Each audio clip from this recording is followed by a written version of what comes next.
There is magic in the madness, meaning that if you go jump off the cliff, who you become might be more important than the money that you'll make, right? Like once you do bet on yourself, you're a different person, dude. You can't go back from that. Like,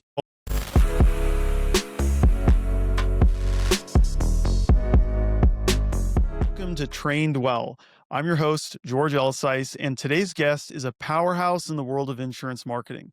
From mowing lawns at 18 to becoming the go-to person for insurance agents across the country for marketing, DJ Carroll, aka known as Coach Carroll, is here to talk hustle, branding, and what it takes to dominate in your market in today's digital world. He's the founder of Carroll Media, a speaker, and author of an upcoming book, The Hunter Head Game.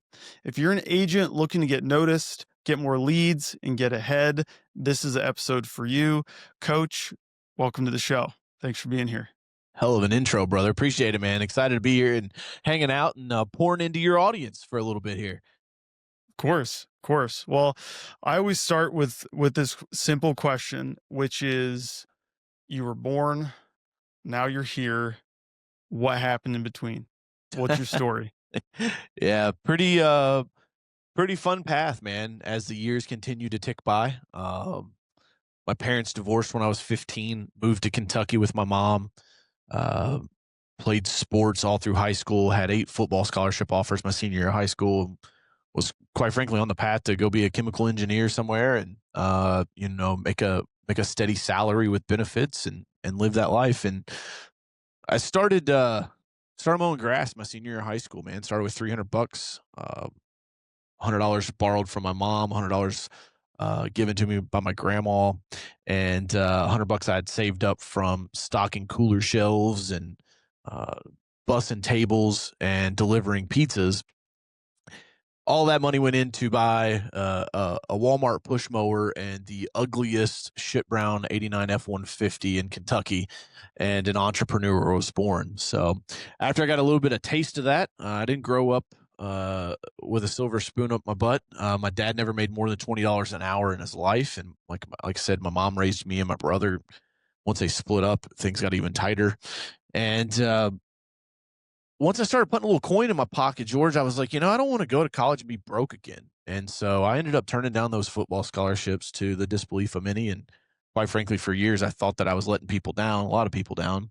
But I learned a valuable lesson is that you've got to believe in yourself when nobody else does. And here we are. That was 2007, so almost 20 years later. And, I've got Carroll Media, which is our advertising technology company. We just launched our platform, Alley, which is our AI platform.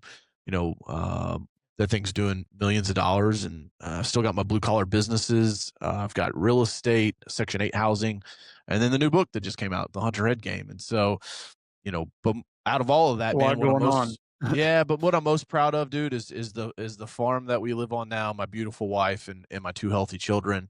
That has put a sense of purpose in me in the last 30 months that nothing in business or of this world has been able to touch. So it's, for me, man, it's continuing to climb. Every time you get to the top of a mountain, you see the peak of a new mountain.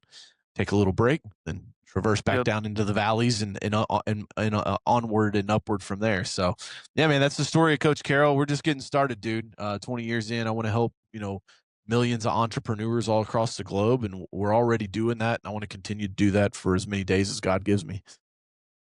For sure.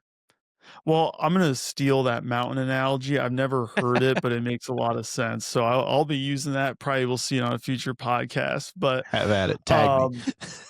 I wasn't initially going to go this route, but sort of with your, let's say, humble beginnings, and I would say, kind of similar situation for me. Why did you want to just chart your own path and even start a business as early as 18? I know my reasons, and maybe I'll say why, but what did it mean for you, and why'd you do it? Yeah, man. Like I said, dude, I didn't want to be broke. There's a story I talk about in the book where, I don't know, I was probably in 5th grade. I came home and my buddies down the block, while we were living in Indianapolis, they were getting WrestleMania. And, like every kid that's in fifth grade. Like you love WWE. The Rock was like at his prime. And I came home and I told dad, I was like, Dad, we got to get WrestleMania. And he's like, buddy, we can't afford that. Like back then, like a pay per view was like $20, man. And like, I remember saying, I hate being poor. And my dad was like, "Oh, you think we're poor? Let me show you what poor really is." Because you got to realize, man, I recently found a newspaper clipping from my dad's childhood. It said, "Woman jailed, 11 children taken to shelter, most without shoes." That's where my dad came from. He Oh my knew what god. poor was. And so I got grounded for 2 weeks, George. No snacks after school, no video games, no TV, no computer. And that taught me a very humble lesson, but it also buried a fire deep in my gut that said, hey, man, when I grow up, I don't want to like have to tell my kids we can't afford WrestleMania, right? I don't want to live that life. And so there's one of those old sayings. I always love it. It's like the past runs through your family, and then it ran into me. And so for me, it's like I was going to be the change agent. I wanted to be somebody that was going to set a new chart a new course, and set a new course for us as a family. I've just always carried that with me ever since 18. And then I think honestly, dude, there's a little bit of like a rebel inside of me. And so when that guidance counselor and that chemistry teacher was like, DJ, what are you doing? You can't just like go mow grass for the rest of your life. I was like, what? Like you're doubting me now? Like this went from like, not only are you not supporting me, but now you're doubting me. And so like that put a chip on my shoulder, man. And I honestly, I think those things, those life defining moments that everybody goes through, it's it's what you do with those moments that will Right. ultimately determine what your destiny is. Some people take those and they make them excuses and they become a victim for the rest of their life. Some people put a chip on their shoulder and they say, you know what, I'm going to go win, even though everybody expects me not to. For sure. Well, and like I'm guessing along the way, and maybe you'll share this, like, when I was charting my own path, I think about all of the businesses I attempted doing, all of my ideas that I attempted doing that people told me not to do it, and then it didn't work out, and then they were like, "See?" And then I still had to, like, keep going 'cause I wasn't gonna, like, lose that. Did was it just you started mowing lawns, you had some coin, and just all up from there, or has there been something that didn't Hell no, something that man. And didn't quite work? I always tell people, I'm like, if you're going to learn from somebody, you better make sure you check their references, and their references are their failures. And if somebody's never had any Sure, failures, I don't want to learn from them. Yeah, man. I mean, you name it. It could have been an ecom brand that I tried to launch like in 2000. Gosh, what was that? 2010, 2011, like before the internet. Buying stuff online was good. And again, it's like most things in life. If I would have stuck with it for 15 years, probably would have been fine, right? sure. Oftentimes in business, what I find, working with thousands of entrepreneurs, is that most people don't get beat, they give up. And there's a Yep. difference, right? Like they quit. And so there are very few things in business that will literally like take you out. Now, I've had a couple of them, right? Like I had a real estate agent. I write about this in the book. Had a real estate agent that screwed me over. I ended up losing a fitness center that I'd grown 300% in 18 months. So I lost a six-figure business and a $500,000 worth of real estate at the age of 27. That was brutal. I can still remember being fetal position on the couch crying to my wife, saying, maybe the same for me. Uh, but I think that having losses, again, it goes back to that. It's defining moments, man. Right. Everyone will have defining moments in their life. No one, life is too serious to not, for that not to happen. Bad things are going to happen to you. Good things are going to happen to you. And I just like to like categorize those as defining moments. And it's what you do with those defining moments that will set the pace. And I also have I don't want to miss making this point, is that you also have to understand that there are consequences, sometimes severe, drastic consequences for the decisions that you make in your life, right? Like one of my best friends from high school was drinking one night and hit a guy that was walking down the side of the road, and he did years and years and years in prison for manslaughter. Like your actions, your decisions, they all have consequences. And so I think it's a balance, man. Life is just a fun balance of taking defining moments, hoping you make the right decisions, understanding that doors do shut because of decisions that you make. But For sure. ultimately, man, believing in yourself when nobody else does and never giving up. That's like the recipe. If you'll just have George, if you'll just show up and have a positive mental attitude, you'll beat 95% of the fucking people out there, man. Right. Well, you know, I always go back to there's winners and then there's quitters, you know? And, now, unfortunately, but also fortunately, the barrier to win is pretty low. Show It's not even about showing up early anymore, it's about showing up on time. It's not about, you know, overpromise, overdeliver, it's just keep your promise, and that'll now you should strive for those things, but am I wrong? Or No, is dude, that kind of the you're 100% right. And that's I mean, that's why I wrote the Hunter Head game is because, it's been 10 years in the making, but I really think, dude, that it was like, we've gotten soft. Okay, let's just call it what it Yeah, is. yep, Saber-toothed tigers don't come into the village and drag children away anymore. yep, Your dinner is at the push of a button on an app called Uber Eats. yep, Lyft can pick you up and take you wherever you need to go. You don't need to worry about transportation. Like who would have ever imagined, like, if I got $27, I don't need a car. I can get just as far as I could with a car. Like what? I think we've gotten soft, and so yes, I do think it's disproportionately easier to win. I also think that we are changing as a species, and this is something that, like, I've really been thinking about lately, is with the power of AI, I think we are going to become more multiple disciplinary species, meaning that we will do multiple things, right? There's long been this thought and this belief that, well, be a doctor and only a doctor, be a lawyer and only a lawyer, be an yep, insurance owner and only an insurance owner. And I think with AI, man, the lift power that's gonna come with it is gonna make it easier that you can, like, you know, fish once a week. But if you're gonna fish, you gotta make content and put it on your YouTube channel and sell baits and lures. And, like, that's fine. You don't have to work on Wednesdays. You can go fishing and just do that thing. And then on Thursday, like, you can just do your garden and, like, make content around it, or have a private label product that you sell, right? Like, it's just the ability to make money, man. It's so crazy that it's like the ability to make money has just exponentially blown up. The ways that you can make money. And the people that want to go do that and chase it, I think, have dropped drastically. yep, But I'm confident that they're in a valley that, as we get less boomers and we get yep. more millennials, more Gen Zers, you're going to see the mix and the makeup of the country and how people make their money. It's going to change, man. Um, but I think for me, I love human beings. I love entrepreneurship. I think that everyone should try it. I'm kind of contrarian in that thought. I understand. I know, before people hop in the comments like, "TG, not everybody's meant to be an entrepreneur." I know, dude. I know. I got it. Okay. Um, Also, the person that's making that comment has probably still not tried, so, like, you can go sit down. And I want to talk to the person that's been on the edge of the fire and going, "Man, I really, really want to go try this thing." Do it. Jump.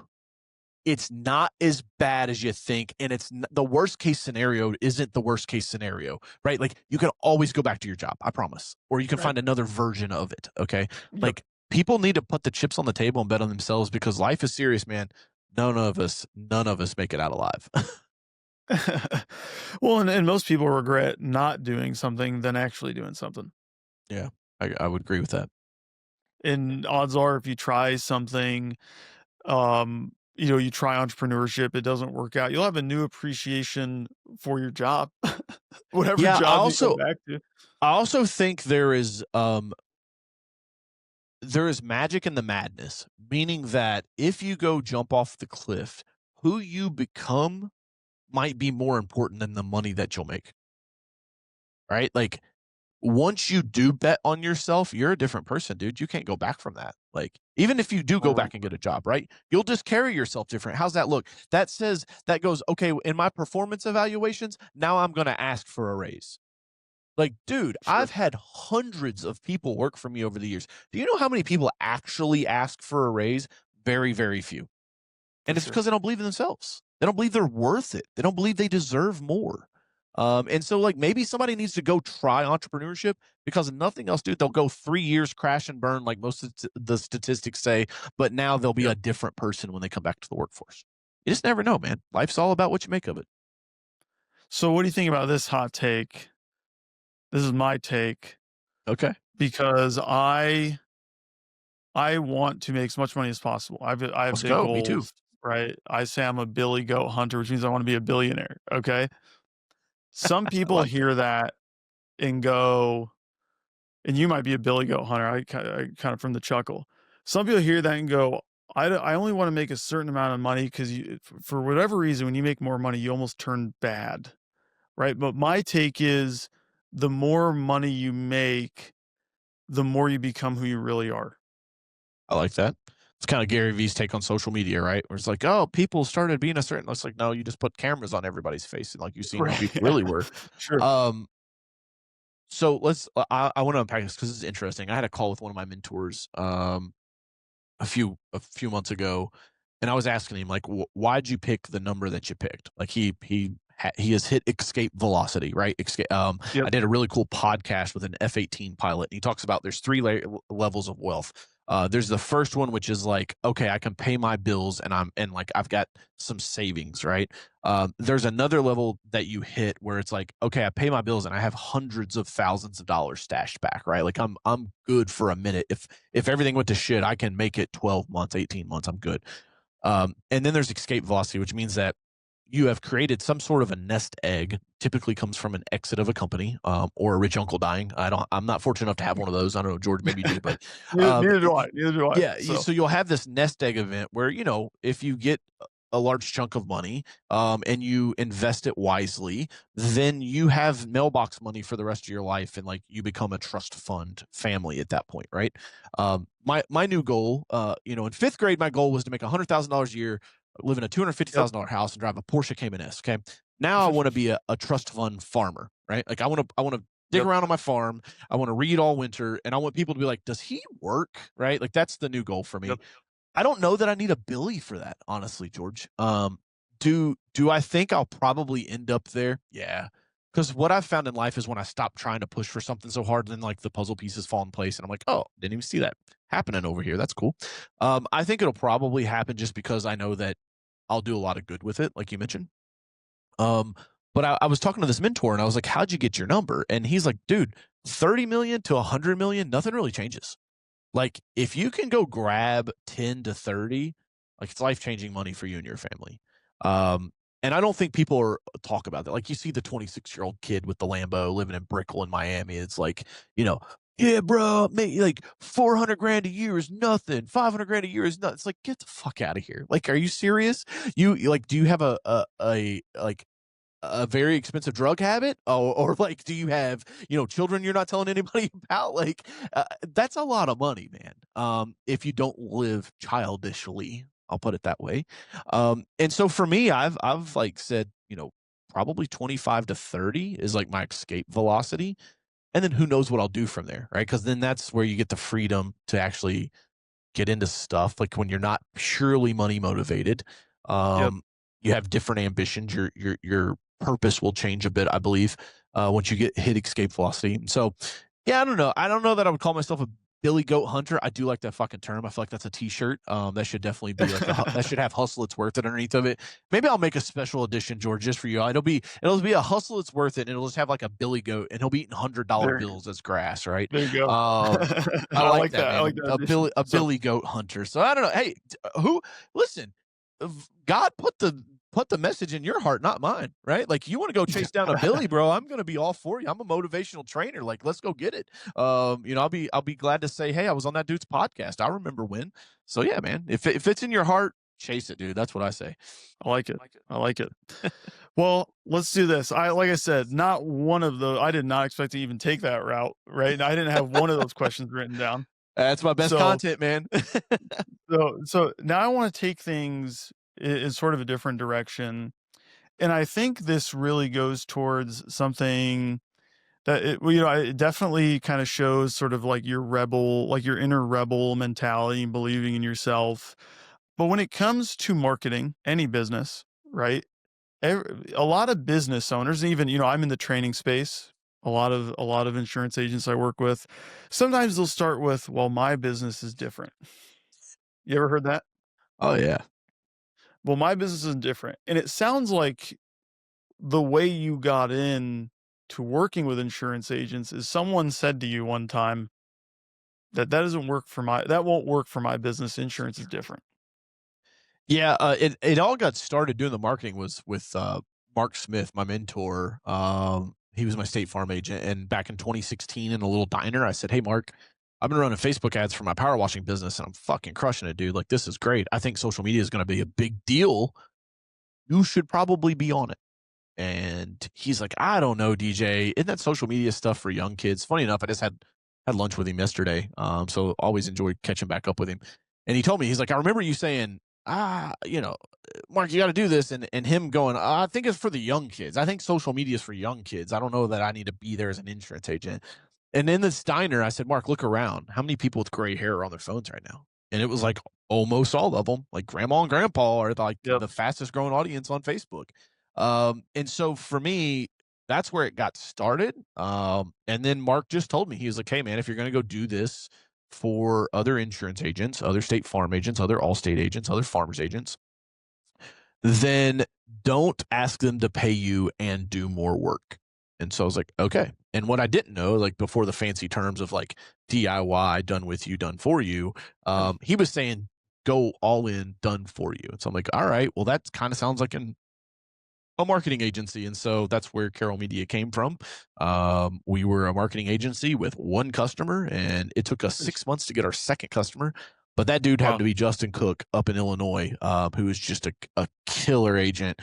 And he put me on, man. He let me speak at his study group, and that kind of started the whole thing. From there, it's just snowballed. And now I've spoken at some of the largest industry events. I still love doing study groups and workshops, and we'll be going on book tour next spring. And so it's like, for me, I think people have understood it now, George. Like, it's 10 years later, right? Like, I actually Yep. had an agent, funny enough. I had an agent call me about March of this year.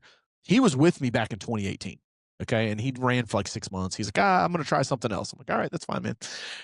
He comes back. He's like, DJ, you got to get me going on social, man. I'm like, all right, what happened? He's like, I was at this conference, and like all these influencers, do you know how much time people are spending on their phones every day? It's like 6 hours a day. I'm like, yep, that's one of the slides of my presentation. Dude, we got to get going. So now he's like, now he's spending thousands of dollars a month on social. And like we've got him to the point where like he's getting a quote start on a State Farm website almost every single day now, because it does take time. Building brand on social is Right. not a like I always say it's a green juice method, not a cocaine method, right? Where it's a long game. It takes a while to Yep. make it work, Yep. but internet leads is the cocaine method. That's I got a Tyrone Biggums image in one of my slides that I put where it's like, y'all got any of them leads around here? Because it's like, a lot of these agents, man, they're lead junkies, and that's where that Yep. like you don't understand my business, DJ. I'm different. I'm in a small town. I'm in a big town. I'm up north. I'm down south. I have a big team. I have no team. Like, I get it, dude. It doesn't matter. You're not special enough to change the fundamental principles of business. Okay. And here they are. Number one, if I don't know you, I can't give you my fucking money. Okay. Right. Number two, nothing fixes bad business operations. I can give you a gazillion phone calls. If you don't answer your Right. phone, you're going to think those gazillion phone calls are worthless, right? And then the Yep. third is money management. Like, I literally had a guy cancel one time, and he's like, "Hey man, I can't keep affording to pay $400 a month on Facebook." I'm like, "Cool, man. Tough times happen. It's cool." And then 3 weeks later, I see him posting about his new pontoon boat he just bought. I'm like, "What are you doing?" Right? It's like, so like those to me are the three things, man, that I think a lot of business owners, not just insurance agents, but business owners in general, that's where they screw up. And there's nothing I can do to fix that for them, right? You have to make sure that you're tracking on those three. Well, it's kind of like I think this is more of like a hypothetical story or more of like an analogy story for marketers, but it's like, there was this son that comes home from college, right? And he was getting a business degree in college and he was almost done with it. And he was helping his dad with his store that's kind of like off of like a major highway, but it's like 2 miles off the highway. And they were looking at their expenses and they really had to find like $2,500 of savings. So what they did was the easiest thing that they could cut was they could cut their billboard, which was about $2,500 a month. That thing that kind of that was on the highway on the interstate. They're like that would save us $2,500. and then we'll be good. We'll be cash flow positive, and then the business didn't make it because nobody knew to go 2 miles off the interstate off that random exit. I love that, dude. I'm definitely gonna borrow that. Because you're right? It's like Henry Ford was quoted to say he would rather turn the lights off in the factory and let the team work in the dark than he would stop advertising. Because it's like you just if people I don't like know that. you, like they can't buy from you. Right, And then it's like the business operation piece, right? It's like yeah, that these leads are bad. I'm like, cool. How fast did you call them back? Oh, that one came in on Monday. We called it. We got around to it on Wednesday. And I'm like, Wednesday, dude, you got to call them back like within 5 minutes of the lead coming in. Oh no, DJ, we can't. It's like, well, okay, well then you're gonna get beat by the dude that does. Like, I don't, what right, else do you want? right. Like that's why I mean, boy, and I say like we've gotten soft. George is like Yep, it is very much this like, well, like this is just it's like, no, you have to do what it takes to win if you want to win. Like but that's where people get misaligned. They get misaligned right, in like what they say they want and what they're willing to do to get what they want. And I see that right, all the time. right. I'd rather be a warrior in a garden than a gardener in a war. So, Got it, dude. right, but we have a lot of gardeners in gardens, and Yeah. then one bad crop takes them out. So, That's it, man. Gotta be a hunter. gotta be a hunter, right? Yeah, yeah, don't yeah, not a gatherer, right? That's not why we're here. So, well, and with that, right, with your social and building that up, it seems to me because I'm in the AI space as well, and I'm always trying to pay attention not only for you know my consulting clients, but also like for our agency is SEO is important, right? But now it's starting to be how you appear in AI searches, right? Like the chat GBTs searching for because now people are starting to use chat GBT to find things. They're using Yeah. Gemini to find things, they're using So Claude to find things. GEO and AEO, the two new Right. terms, generative engine optimization and AI engine optimization. Yeah, absolutely. Here's the So problem, what are man. If you have because I think I know where you're going. He's like, hey, well, what's like? Here's my thing. I have been hated for many years because I think that. Correct me if you're wrong. Mostly all state and farmers and state farm agents listening to you. Is it all like what's your audience makeup I demographic? would Would you say mostly captive mostly agents. captive Yep. agents? Okay, here's the problem. Yep. If you are a captive agent and you are using your captive agency corporate provided website and you are spending money on SEO, you are wasting your cash. You'd be better off Really? going and taking your team to dinner. Yes, because here's why. You guys can't do anything for on-page SEO. You can't change the site.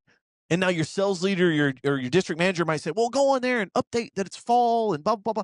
That's just updating the text on your main page. That's not enough to beat out the independent guy or the captive that has their own standalone brand and standalone website. You're not going to outrank them. And then you know who you're sure as hell not going to outrank? Progressive.com, allstate.com, statefarm.com. Like you guys are paying money to an agency that one, you don't really even know what they're doing. And then you don't know what they're doing. That's the first problem. But then the second problem is like they can't optimize anything on page. Like they can maybe go sync your directories or do some backlinking, but what's the battle we're trying to win? We're trying to rank organically higher up, right? Like Yep. good luck, dude. 2007 called, they want their web strategy back. You missed the ship. And so like now the best thing you can do is to build your brand. And if you're not allowed to have your own brand, right? Like Andrew Feeler has a Peachy Insurance in Georgia. If you can't have that and you've got to brand yourself, then brand yourself, brand your name, so that people know who you are. Because when they need insurance and they go looking, what are they searching for? Are they searching auto insurance in Louisville, Kentucky, or are they searching Coach Carroll State Farm agent? Right? Like that's the difference, man, because those branded searches, dude, they close 7 times more, like a 7x Wow. closing rate on branded social media pushed searches over like an internet lead or just a lead that you would find organically, right? To me, man, like I don't think if I was in the insurance space, meaning like if I owned an agency, I wouldn't need any more proof to build an online brand than that. But SEO, yeah. Do I think you're going to ask ChatGPT? Are you going to ask Siri? I need insurance. Sure. But I would much rather, even more of a reason to build on the brand that like you want to be the insurance person in your local market that everybody knows.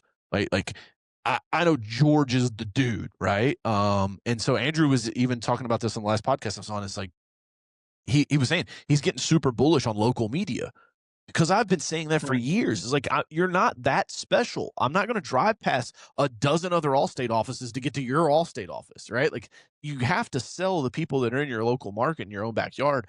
I just think the industry has gotten really, really fat and sassy off of internet leads and selling Sure. statewide or multi-state where you can just do outbound and people, yeah, guess what? You're just a number at that point. You're not, and that's why your lapse cancellation rate or your churn rate is 30+% a year. If we're gonna call us like somebody's gonna brag to me about how much money they make a year off of internet leads, I'm like, yeah, what's your lapse can rate? Because like if you're just having to backfill a third of your book of business every single year, like good luck, bro. You're a hamster on a wheel. Only person getting rich at that point is a lead vendor. Right. Right. Yeah. Yeah. And the only way they can do it is they're selling the same lead to multiple people too. So otherwise, they couldn't charge, possibly charge what they were charging. Which Yes. brings me to a point that, a lot of your insurance agents may be asking you, or it might be stopping people from going with you. It's that, you kind of have to, when you're spending money on ads, right? You're dealing with some unknown, you're dealing with tests, you got to run some tests, see what's going on.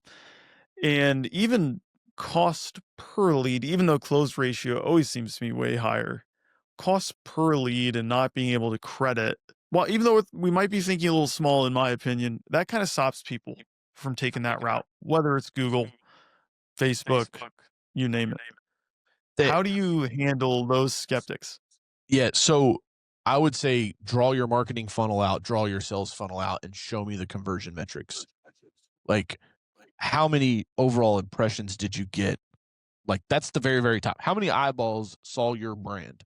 Like, and we're Mm. and include everything. If your team made 1,000 outbound dials, that's 1,000 caller IDs you got shows up. Cool. Include that 1,000 impressions too, right? Like all of the impressions. Cool. Where'd the lion's share come from? Got it. Next move, website traffic, phone calls. Okay, where did it come from? How many did we have? What percentages in each bucket? Great. Now we're going down. Like, because just because you get a phone call or an internet lead doesn't mean they qualified, right? So now I need qualified leads out of that. Okay, cool. Now, how many did we? It's like that's your marketing funnel, right? Total impressions, website traffic or phone calls, qualified leads, right? And then out of that, we move into our sales funnel. Out of the qualified lead, how many did we actually slide paper across the table to? Because, like, business owners are like, well, we got 37 leads last month, 137, 37 gazillion leads. It doesn't matter. How many of them did you actually quote? Right? Like, how many did you actually slide paper across the table to? And I'm doing air quotes if you're listening on the audio Yep. version. Like, it's like nobody slides paper anymore, but it's like, how many people actually saw something that they could say yes to? Cool. How many did we quote? And then what was our close rate on that? Right. And then inside of there, I'm like, where's all the follow up?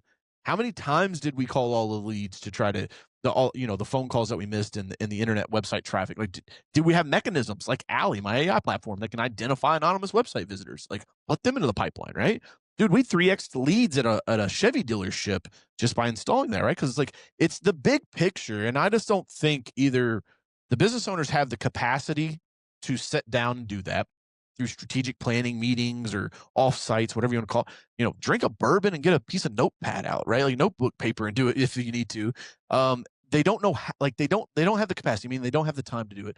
They don't have the know-how, meaning like somebody just listened to that and they're like, holy shit, I've never heard about a marketing funnel and a sales funnel being explained that way. Or the third piece is like they're just lazy.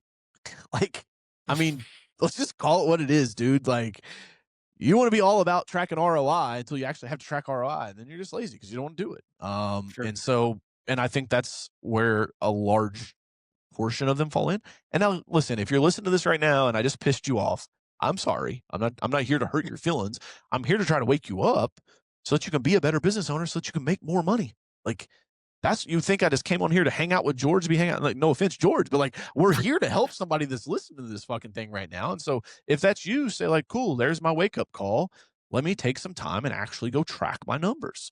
I talked to an agent last week, dude. She's been in business 16 years in Texas, and she admitted to me, It's like, DJ, for the last 3 years, man, it's kind of been coasting. I kind of been checked out. And that's okay. 16 years is a long fucking time, right? Like you're Sure. allowed to take 3 off to recoup if that's what your mental health need. But there also comes a season for locking in and running your business like the badass that I know that you are, that you're listening right now. Well, and it seems like part of it, and when I say this, I'm an insurance agent too, but it seems like you spend a lot of your time modernizing small businesses, modernizing insurance agencies. How has the whole world just evolved and then didn't hit no, the technology didn't hit insurance? What do you think happened there? Well, oh, it did. Compliance either kept it out, so you think Sure. that it didn't, right? Or you just got blinders on. You don't know what you don't know, right? It's like one of my favorite things about business is like you don't know what you don't know. It's why I love doing Q&A when I go on stage. Because if I do Q&A and George asked me a question and Sally didn't even know to ask that question, then her mind's about to really get fucking blown because she just got the question and the answer, right? Like it's this group learning Q&A I think is like one of the most powerful things to do. And guess what you don't do in school? Q&A, right? It's like I'm going to teach you out of this book, you're going to learn what I say, and that's it. It's like let's have more discussion. Anyway, save that for another podcast, George. I think now look, you got me off on a tangent. Ask me the question again. Got me over here. I'm thinking about schooling now. We got to go save everybody. I got it. You said modernizing the offices First part was and the industry. first part was, you're spending your time modernizing and what are you doing? And then the second part is why did modernizing not really hit insurance? Yeah, So it did hit insurance. We covered that. Listen, this is why I spend so much time doing it. My mission in Carroll Media, right? Because I have my Coach Carroll mission, which is to weaponize the next generation of business leaders and their teams, and that's with tech, tools, and training. Carroll big Media's goal. mission is Awesome. to save 10,000 SMBs from going extinct. Okay. Because let me give you some mind boggling stats. Okay. It took Netscape or the internet, right? It took them 8 years to reach 700 million users. It took social media only 4 years. It's taken ChatGPT 2 years. Okay. So the technology, the internet, because I write about this in the book, there's been 3 technological waves. I call this my access, attention, AI framework. The access was the internet. Okay. That was the first wave that came. And everybody's Yep. like, what's this? The internet? You've got mail, right? Like people are like, what is this? It took a long time to adopt. The most mind-boggling thing to me, dude, is like if I sent you a CD-ROM right now, George, and I'm like, hey, bro, there's some software on here. It's free. Put it on your computer. Like you're like, hell no, it's got a virus on it, right? But like for whatever reasons, we Don't even thought, have anywhere to put it. So yeah, no problem, right? So the first one was access. That was the internet, and we democratized access to knowledge, and that was like the first like awakening. All right. The second one was attention, which is social media, and for the first time ever, small businesses now had a megaphone as big or equal to big brands that had big budgets, right? Because used to you had to go to television, radio, billboards, newspaper, direct mail to get your message out. Now you can go direct to the consumer online. That's the second one, access. Now artificial intelligence is coming. Here's what happens.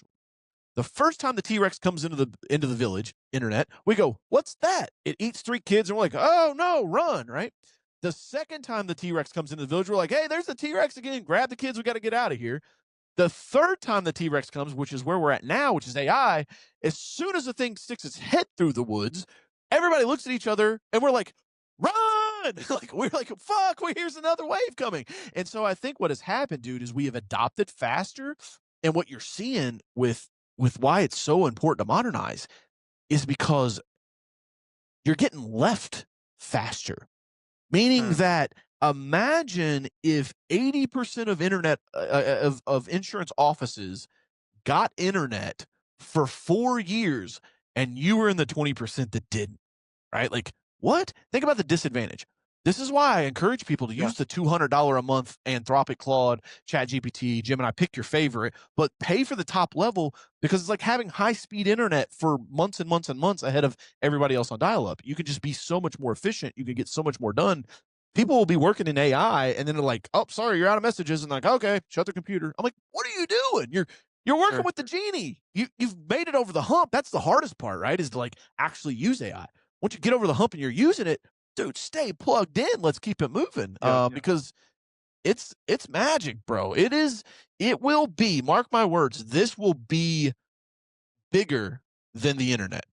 This is going to be up there with the industrial revolution. Like when we started making machines that can multiply output per man, the same thing is happening with this, but at like a 10th or 20th degree scale. And it just evolves so fast because it's like the people working on AI are using AI to work on the AI. I mean, it's just like this. Yeah. It's Well, and crazy. well, it's crazy. Yeah, I mean, I mean, there's no words for it, and you're actually like really leaning into it, right? Like if you go to your website, all of your stuff is like you're using AI, right, for Yeah, the man. agency side, and then and you have Alley. What is Alley? Tell me. So I mean, you Alley's our mentioned a AI. little bit about it earlier. Yeah, Alley's our AI platform. November of 2022, I get onto ChatGPT and Dolly for the first time ever. It gets released to the public.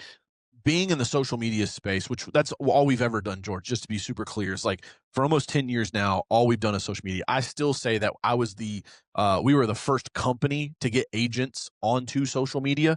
And I've yet to have anybody show me differently. Um, Almost a decade now, dude, that we've been on in the social space. I'm still super bullish on. I still think it's got a long runway to go. But for us, a lot of that is creating content for clients. And so back in November 2022, I went on to Dadali and I was like, hey, man, if AI can generate content, dude, that's a huge expense in my business. Like, let's see what we can do. Yep. Like, as it loaded, their faces are melting, their fingers are all jacked up. I was like, okay, it's not there yet, but write this down if you're taking notes. I live by this philosophy. Technology is undefeated. Okay. There was a point in time when everybody thought there were evil spirits in electricity. Okay. And so like nobody wanted to use it. Right. And now it's like, now we're worried about AI. I think technology is undefeated, and I think the power of it, dude, the ability that we're just now seeing, like it's just scratching the surface. November of this year, we're 36 months in. Okay, so we're in the third inning of like a 9 inning baseball game. Okay, like we ain't even got our second hot dog yet, right? Like the beer man's still looking for us. Okay, it's Cracker Jack's not even been opened yet. We're still early. However, the 3 years that we have had, holy shit. If you guys haven't ever seen it, go to Google and type in Will Smith eating spaghetti AI video. You'll see the difference from 2023 to 2025, and it is drastically improved. And so for us, I'm an entrepreneur, dude. I run to the storm, not away from it. I said we got to go. Right. This is the direction. Traditional agencies are going to be screwed. We got to go build a platform, and so we did that. Launched it in April of 2024. She does three main things. She's your AI team member. It's not a tool; it's a team member. Allie is your first AI team member. I think in the future, businesses are going to have 3 or 4 humans and 2 or 3 robots, and they'll be able to do the work of a 25-person team. And so Allie is my hedge bet on that. She answers your phones, incoming calls, can basically take down incoming leads as well as do call routing and basic customer service. So information that should be readily available, she'll answer the call and she'll handle those customer service requests. The second Wow. piece is her, because she's built in code, she can be installed on a website and identify anonymous website visitors. So about 30% of your website traffic we can track: name, phone number, email address, home address, and the UTM tracking showing where they Oh came my from. gosh. Crazy. And then the third piece is the agency. Someone So can go on you're saying with through this, someone can I think you can't just blow past that one. This is kind of like someone can go on like someone goes on your website, they don't put in any anything. information, Yeah. They don't they click, call, leave, wave, say hello, drop a chat, nothing. They come in, they look you around. Like and you 97% know of who they traffic. are, Yeah, like and you know 97% who of they traffic. oh Yeah, my they gosh. bounce, and we basically reverse pin that to their IP address. And sometimes it's like if the internet's in the wife's name, like that's who we'll pull, and it was George that was on there. Sure. But what's beautiful about that, because we give the home address, especially for insurance, is like you want to do direct mail, that's who you do direct mail to. Like Sure. you do direct mail to the Yep. person that was just on your website but didn't call you and didn't fill out a form, right? You don't do 10,000 pieces of direct mail like all across your town and like hopefully somebody calls you, which is what typically happens. But yeah, like all of these tools, man, we built them because like Allie's the agency piece on social media, top of mind awareness drives website traffic. Agents were like, my traffic's not converting. Cool, solve that problem. Let's identify the anonymous leads. And then when you're calling offices, like I would call an agent that's like, hey, I don't think this is working. I'd call his office at 2 o'clock in the afternoon. Nobody answers the damn phone. And it's like, dude, this stuff's Yep. working, your team's not working. And so that's why we rolled out Alley Voice this year. And we're bootstrapped, man. We've built all of this on the Wow. back of being a profitable business.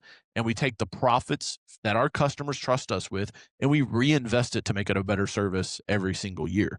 And I think that's how you win in business. That's how you win long term is, yeah, like you said earlier, right? Just do what you say you're going to do. It's like, cool, I'm going to do what I'm saying to do.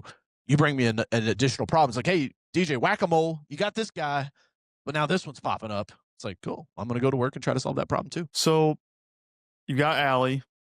We've got a book coming out. Yeah, man. And then you have your agency. How can Yep. people find you? I mean, you got the book right there. Tell me about the book. How can people find you? Yeah, I kind of slid the vitamins in with the ice cream, if you will. I kind of dropped some knowledge there, but throughout, the old world, I believe it rewarded obedience, and the new world demands killer instincts. Because just doing what you're told is not enough anymore. Because the people that told you to do, they don't know anymore. It's moving too fast, right? And they're going to become hunted. And so for me, man, I think it's about being in the right headspace. I think that's where the proper hunt starts. I literally have been turkey hunting all weekend, and it made me think about this book is like there's a lot of preparation that goes into it. Same thing in business. There's a lot of planning. Same thing in business. There is also the execution. Like, did you follow the plan? Did you go where you said you were going to go? There's so many similarities between business and being a hunter, being an entrepreneurial hunter, as I call it in the book. Super powerful. And I will tell you, it's just, again, me doubling down on the AI bet. This book was a 500-page manuscript. I got it down to 250 pages using using AI, which was ChatGPT and Claude. So the even number chapters are edited by Claude. The odd number chapters are edited by ChatGPT. Wow. And it uses at least 80% of my content, meaning that it had to use my words, but then it could fill in, elaborate. And I had it several night sessions, man, where I would like, hey, let's go back to chapter number 3. I want to add a story in. What do you need to know about? Oh, DJ, you're talking about adversity here. Tell me about a time when you overcame adversity. I'm like, all right, cool. How about when I told my cousins I'm not going to sell drugs with them anymore? Okay, let's talk about that. Like, it was cool, man. It was a really cool journey. And so with that, when you buy the book, you get the audiobook for free and a custom trained hunter head game AI that is from the book. So when you're like, hey, man, what Coach Carroll say about a perfect morning? It'll pull it right up for you and then go find it in the book. So you guys can get that at thehunterheadgame.com. Most people would hide that their book was written by AI. You're happy to say that it was. Yeah. So yeah, because it was one of those things, George, where I'm like, all right, I'm in the space. How cool would it be that this book that I've been writing for 10 years, like, what if this is the catalyst that finally gets me to put it out? So I hired a PhD editor. She helped me kind of structure the chapters and the outline.